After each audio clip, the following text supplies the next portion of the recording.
Hey everybody, welcome to the latest episode of the Avoiding Chores podcast. I'm your host Jim Sear, and this podcast is all about some Garmin, some outdoor recreation in my neck of the woods here in Atlantic Canada, and of course, what I do to avoid chores. All right, let's start with a round of Q&As. These are comments left over on either my YouTube channel or avoidingchores.com or gps.training on the various Garmin tutorials I have here.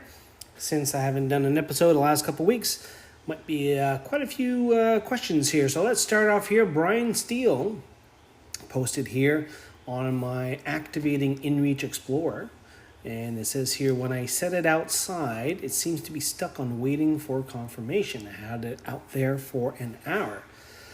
So I wrote to him, Brian, it must be something up with the system. Ironically, I did, within the time frame that he sent that email, I did get an email from inReach, because I'm a current subscriber, that there is a message delay. So I'm thinking he was trying to activate the inReach, and there just happens to be a delay. I would recommend calling support and get them to manually re-push or resend the activation so that you can activate the device on the plane. This rarely happens. I did this at the very beginning, the very first generation of inReach. I had to do that again. Normally, especially now, and the same thing with the Zoleo, these new devices, when you do stuff on the website, as soon as you pay with that credit card to enable the service plan that you've selected, 20-30 minutes to get provisioned, bring the device outside and just let it do its normal pinging. Now, depending on the defaults is 10 minutes or 20 minutes or whatever it is. That might be an issue too. And actually, that's one thing I forgot to put in that comment here. That could be the interval. So, but I assume he's out of the box, so it's 10-minute interval. So, easiest way, call support. And I got Jeff. He was commenting on an old eTrex 20 unboxing initial setup video. And I had added the 22X label to all those videos. Because when the 22X or 32X came out, I read through the manual and I noticed that there is no difference. And I think if you've watched some of my live streams on YouTube, I have confirmed that they did not update much of anything on this new 22X or 32X. They may have updated the chip to be a little bit faster, but everything is the same. Display looks the same, UI is the same. The case color is different. They didn't even bother updating the USB port. You still got to use that just the regular mini or micro. It's the big, not the big USB port. It's the second big one. Not the slim one they use on smartphones and tablets now, is the next size up. And try to find a cable with that, because you've been moving on to micro and now USB-C. So anyway, so I replied to Jeff here, is that, really the UI is identical. And I am building out a 22X because I did buy the device, and I'm building out the videos for that. So you'll see a lot of repetition in that playlist, but you should be able to basically, if you see any 20, if you look up my eTrex 20 videos and you have the 22X, you're fine. You'll be able to do everything you need to do.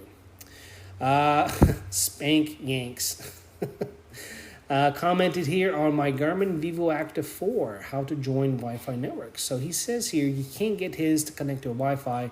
Literally tried everything. So the only thing that I could think of is that the Wi-Fi that he is connecting to just happens to have a different security protocol that the Garmin doesn't promote. So you have WEP keys and W something something or HES. I don't know. If you don't have any problems connecting any other devices to the Wi-Fi network, then there could be something wrong. There could be a software update, depending how you got it. If it's new out of the box, it should work. But I would say maybe case sensitive, of course, to the Wi-Fi network. Who knows? But anyway, that's that. First thing, software update. Anytime you get any issues, do that to fix that. Jithan Monahan comments on the Vivo Active 3, how to start an outdoor activity. So on his Vivo Active 4, he says wait on GPS mode and doesn't turn ready. He says here, last bike ride I went ahead without waiting it to show, and after uploading the Connect, I could see the right map. They're showing properly. How is this happening? Did they catch a signal in between or something? That's usually odd behavior. Basically, the way that this works on the newer devices is that when you first go outside, get the GPS location, it will store some of that almanac for a few days so that next time when you do activity, you'll start up quicker because it knows which satellites should be in the air. The only caveat to that is if you travel, let's say more than 100 kilometers or 200 kilometers, it might take a little bit longer. It could happen here. It just happens that when he started off, he just had enough of a signal. He had 2 or 3 birds connected that he could get a general sense where he is. Maybe his bike ride, he had very good environment where he didn't have any trees, very flat, very open, so that the accuracy might be a little off, but it still showed afterwards that it was kind of accurate. But anyway, that's my thoughts on that one here. The comment here, Steven was commenting on the Leatherman Surge on customization that I did on it and just my regular Leatherman haul. And he asked, how is the etching holding up on the Surge? Is it actually etched on the metal surface or just on top of the surface? So you have the option now when you order a Leatherman from the leatherman.com website to customize certain tools. You can have laser engraved etching on it, different patterns and all that stuff. Kind of like the Dijo knives that you can do. I got mine. I got Avoiding Chores etched on it. Honestly, I have not used the Surge much because it is in my bike kit when I go fat biking. I should probably swap it out to something towards like the Blaze or the Sidekick so I get a real feel. It is a heavy duty tool, and you know what? I should probably put it in my high rotation kit, i.e. In the house, not buried in a bag there when I use it a few times a year. Moving on to another question here this is a question on my Ocean Kayak Malibu 2. And actually I recently sold my Ocean Kayak. It was a tandem sit on top kayak. I wasn't using it. I haven't used it in over a year. And since we were doing all the house stuff, I kind of sold it. But Colleen says she recently bought the same pink, and that's what I bought it. It was like hot pink. I painted it on top. But anyway, apparently there is a serial number, and I'm like, I was not aware there even is or was a serial number etched to these things.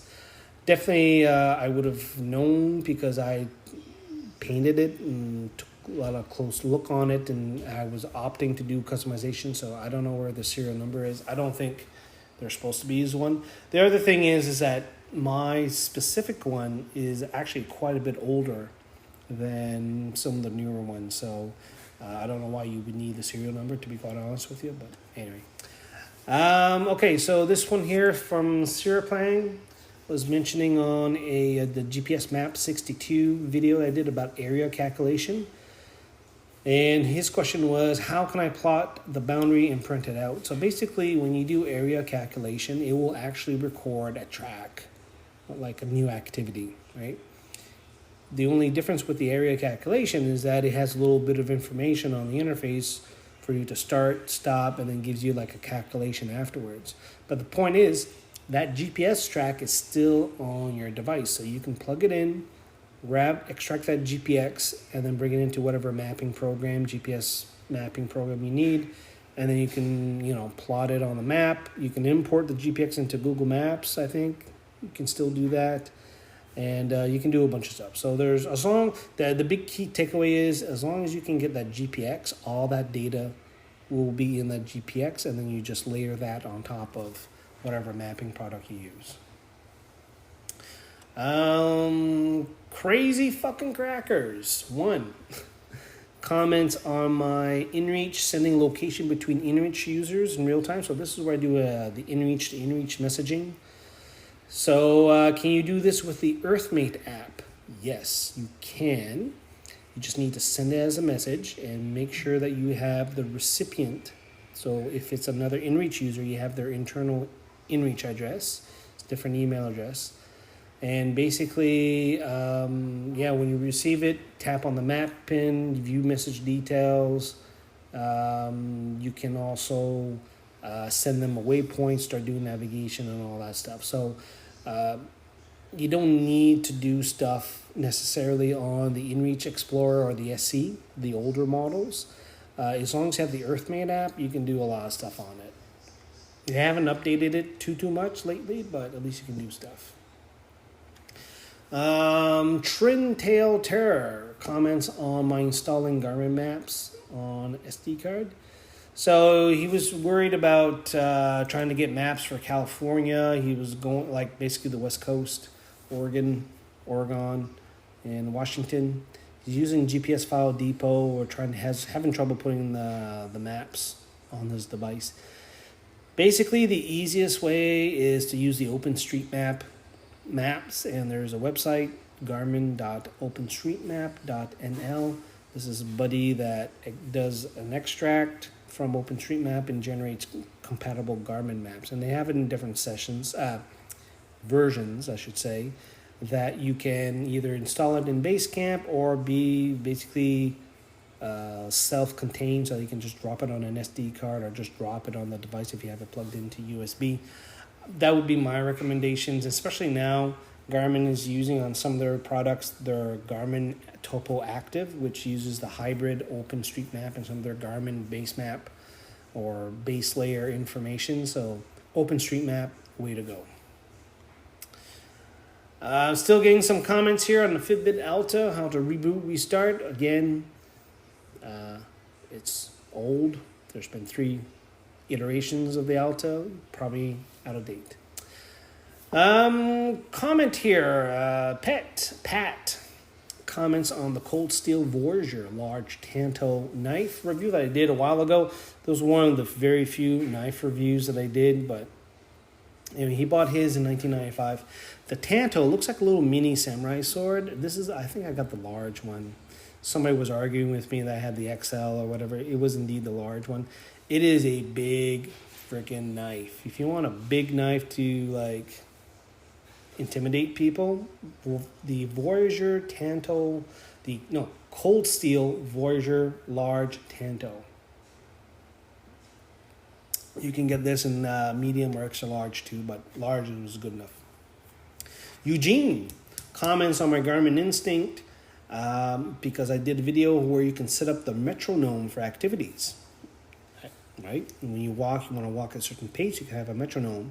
But he comments here, you can use the metronome for playing music, which is true. I use an app as I try to learn banjo playing. Avoiding chores. It's been a busy couple weeks. Took a little break from the podcast schedule. Apologize to everybody who were expecting a weekly upload. Like I said last time, we were getting the house ready to put on the market. The house was on the market for 2 days. We accepted an offer. We received multiple offers. We accepted the best one that worked for us. We actually closed this week, and now we're finishing up the final details on the new place, and that won't close until the winter. A little bit of shortage for building materials, a little bit of backlog for building permits and all that stuff. So it's taken a little bit longer for us to get into our new place, but luckily we got the right offer that was the best for us. We actually left money on the table just because of the way the market has been just overly crazy with the housing market here in Halifax. So basically we got the house show ready, and I decided to do a weekend of truck camping by myself at Five Islands Provincial Park, and the girls went to PEI or Prince Edward Island for some beach time. And you know what? I still like my truck tent. Had a little bit of rain, and my first night, luckily I had enough time to set up the tent, had supper. It was a little too windy to set up the dinner fly.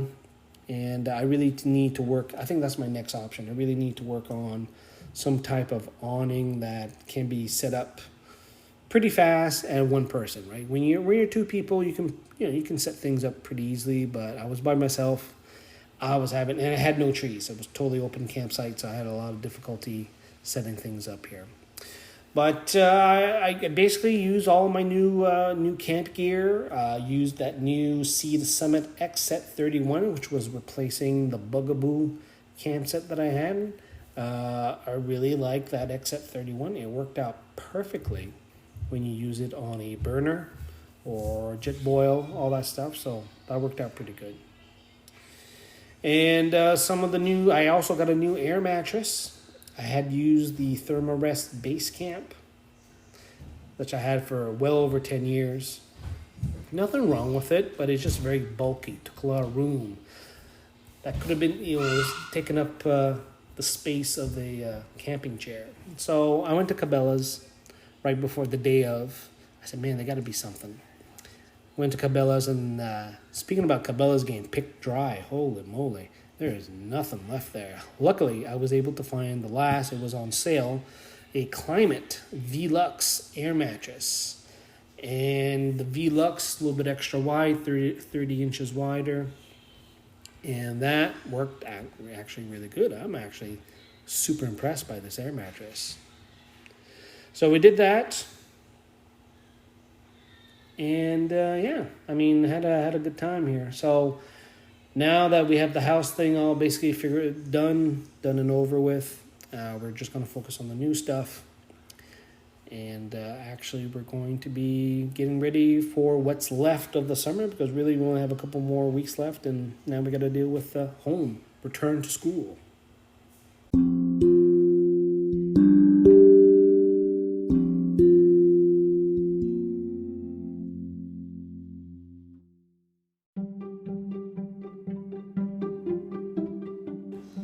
All right, in this segment of stuff I like, Keen sandals, right? Keen footwear, very popular company around these neck of the woods. And some of the products that has been solid over the last few years has been the sandals. And I had to upgrade a new pair of sandals last week. I had to say goodbye to my hemp Newports, and I needed to get a new pair of Newports, and I found some at Cabela's. And you know what? Keen has been a very interesting brand over the last years. I was an ambassador actually a number of years ago, so I was able to get 4 pairs of shoes and do a bunch of stuff. And actually, I still have, of the 4, 2 are still in my rotation. They don't make one of them anymore, but I do have one of the CNX sandals. I think it's the Clearwater that I have. That's still very functional, very good too. I think they've been updating it. I think they have something called the Hydro now, which is still on the CNX. So the CNX is the minimalist shoe, so you don't have any support. Very thin, very light, perfect for camping or boating, that kind of stuff. It fits very nicely. And then what was the other one? I think it was called the Venti. It was a hiking boot, but they don't make that one anymore. And I used that boot once in a while. It's a very lightweight hiking boot, and that was pretty good. But basically, I still got 3 Keens with those 2, and then the new pair of Newport sandals. I'm good to go. And one of the reasons why I like the Newport sandals, even the CNX sandals, one, it gives you that toe protection you need. You have your various webbing colors and styles. I opted for the leather for this one here. On the Newports, you have a lot more support on it, so your foot support was pretty good, and the rubber itself lasts a lot longer. Even though the other pair of Newports that I had underneath the tread was actually still very good. Didn't show any of the signs you would see, let's say, a sneaker. When it's time to switch a sneaker, it's just that the webbing or the material that goes over your foot, that was just breaking apart. The inside sole, that was starting to go. So and then I was trying to calculate how old it was. It was well over 10 years old. That sandal, it did its part. Very durable. But there's a comment that always comes up from people when I talk about how happy I'm always with Keen stuff is that people end up with garbage Keens. And I'm really starting to think if it's the fact of where you get your Keens. I always buy my Keens. Well, one, Keens I would get from either Keen itself or from one of these outdoor stores, high-end outdoor stores.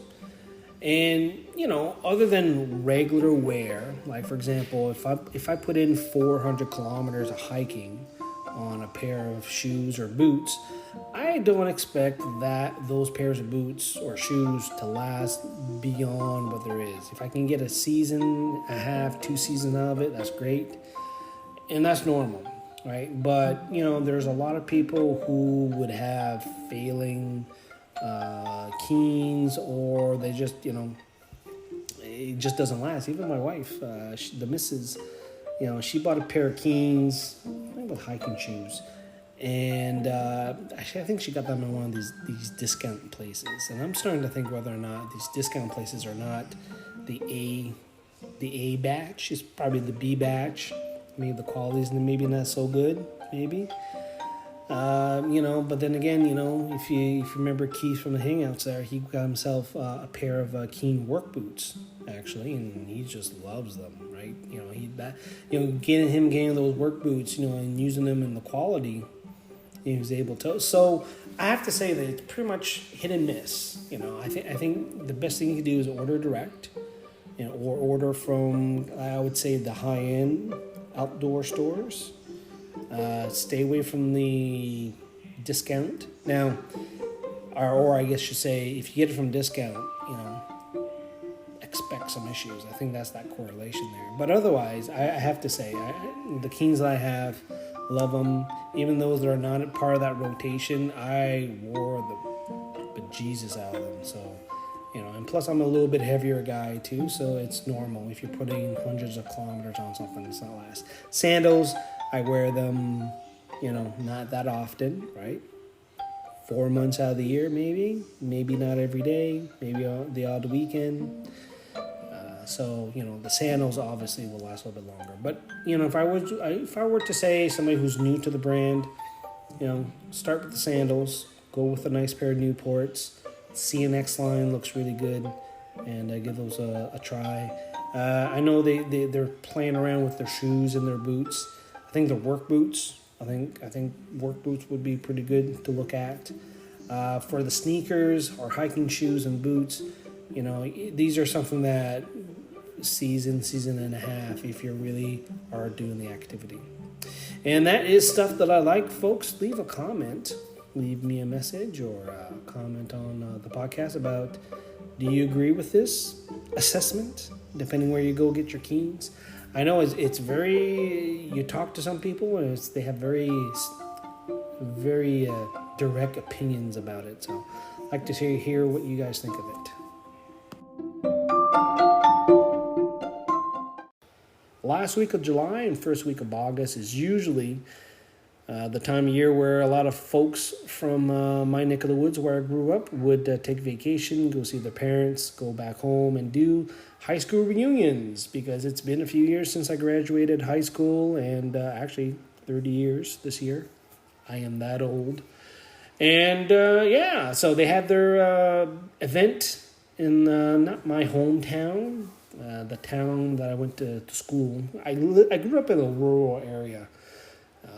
I had to go to the next community to go to school there, and where my dad was the teacher, my uncle was the principal, and my aunt was also a teacher there. So you could pretty much imagine how my K1 to 9 exposure went.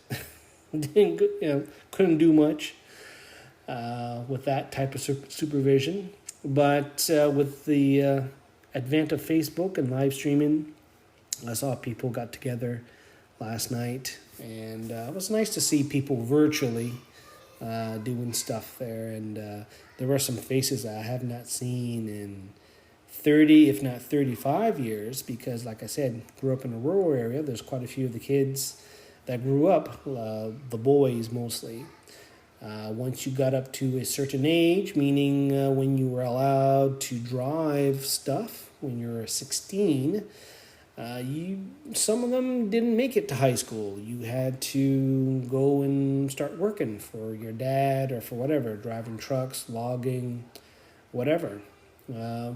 Puts a big damper in your academic career for sure. And sure enough, I was scrolling through pictures this morning, and there's quite a few faces like, wow, I have not seen these guys in quite a few times. So that was kind of nice. Some people have not aged at all. They look exactly the same. You can pick them out. That's so-and-so and whatever. Others is like, hang on. The grays. Try to figure that out. So anyway, it was nice. Hopefully they'll do another iteration soon. I can get to 10. I was only able to make it to my 10th anniversary. 20 didn't work out. And then, of course, this wouldn't work out. The little one actually had her birthday on the same day, so we definitely couldn't do that. So, but yeah, high school stuff. So now, I'm trolling Facebook, going through all the people's profiles, see what they've been up to and stuff like that. And, what used to be my best friends back in the day. Lost track of all of them, actually. Very few people I talk to. There's the odd one that would pop up here and there asking recommendations for, their kids. They're doing work terms here in Halifax, and they want some opinions or pointers where to find an apartment and that kind of stuff. So, but other than that, you don't really hear too much about stuff going on. I don't know if that's a good thing or not. It's always interesting to see how people are doing and stuff like that. So, anyway, high school reunion. Now I'm getting all depressed. I should probably find a beer.